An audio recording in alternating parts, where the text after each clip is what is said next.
ভালো করে আমাদের জানতে হবে।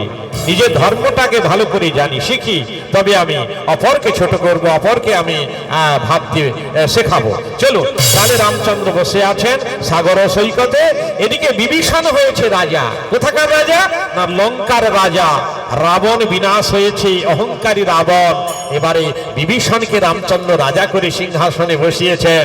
দেখো, যিনি ভক্ত তার টাকা করি বাড়ি গাড়িতে সে খুশি থাকে না, আনন্দে থাকে না। আমাদেরও তো বাড়ি গাড়ি টাকা করি আছে, কিন্তু যখন গান না থাকে, এইভাবে মানুষকে শোনাতে না পারি, তখন ফোনে ফোনে বক বক করি, বড় খারাপ লাগে। হ্যাঁ, বড় খারাপ লাগে। হনুমানের পূজা হচ্ছে, সেখানে লেংটি লাজ হচ্ছে, আমার শুনে বড় কষ্ট হয়, ব্যথা লাগে। মনে হয় যেন ওখানে আমি এমনি গিয়ে দু চার কথা গান গেয়ে আসি, বুঝলেন? বড় খারাপ লাগে। তাই বড় সুখ লাগে যদি ভগবানের নাম আমরা আস্বাদন করি। কেমন? তাহলে এই যে সম্মিলিত ভাবে আমরা এখানে প্রসাদ পাচ্ছি আর নাম শুনছি, তাই মিলন মেলা ছাড়া সেখানে ভগবান কৃপা করবেন না। আপনারা সবাই থাকবেন, সকলে আমার পাশে থাকবেন, সকলে আমরা মিলিত ভাবে সেই রাম নাম, রাম রসায়ন, রামায়ণ আমরা আস্বাদন করব।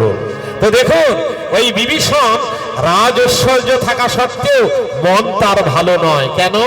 সে রামকে যত পাশে বেশিক্ষণ পেত, এবার রাজকার্যের জন্য বেশিক্ষণ রামকে পাশে পাননি। তাই ছুটে আসছে, ছুটে এসে রামের চরণে প্রণিপাত করে বলছে, পিতা পিতা। একই পিতা বিভীষণ, তুমি ছুটতে ছুটতে এলে কেন?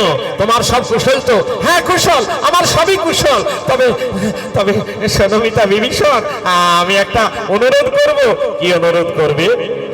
আমি অনুরোধ করব, হ্যাঁ, জনক নন্দিনী জানকী রে জানি, জনক নন্দিনী, আহা জনক নন্দিনী জানকী রে আনি, তোমার বামেতে বসাব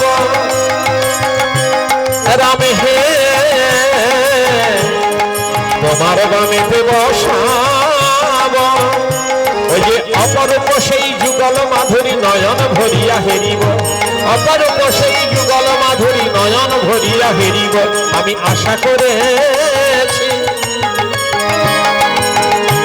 বড় আশা করেছি, আহা নয়ন ভরিয়া যুগল মাধুরী হেরিব নয়নে,